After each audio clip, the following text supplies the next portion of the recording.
Algebra 2, Unit 5, Lesson 2, Direct Variation. In this lesson, we want to use direct variation to write equations and models. Shows direct variation if y equals a constant times x, meaning if we know x, we can directly find y simply by multiplying by a number.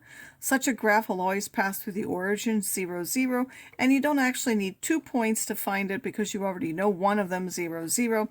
You simply need any other pair, and then the slope, or usually called k now, is the y value over the x value, and because it's always the same, the ratio of the y to the x is the same no matter what point you pick. We say y varies directly with x through the multiplier k, or y is proportional to x. The slope m, as I said, is now usually called the constant of variation k. To decide if something is direct variation, we can look at the ratio of y over x, and it would always have to be a constant. One example of direct variation is the distance relationship, where the distance is the rate times the time. So if the rate is constant, then the distance and the time are directly proportional. Another thing is that your hourly wage, heights of shadows at the same time of the day. There are a variety of things that have direct relationships. So if we want to decide if something in a table is direct variation, we take the y value over the x value here, 9 over 27, 10 out of 30, 20 out of 60. Each one of those is 1/3. So we will assume that we have k equals 1/3. It is direct variation, and the equation is y equal 1/3 x.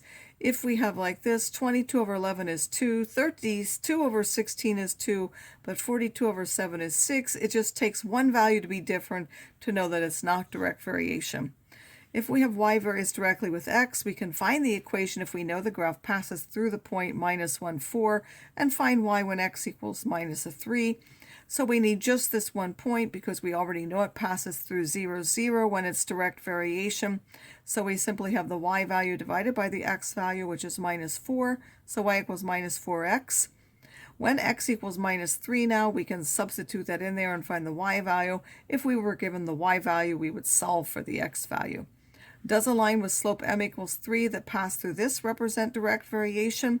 Well, if it were direct variation, this ratio would also have to be the slope 3. In this case, it's -3. It is not the slope, so it is not direct variation.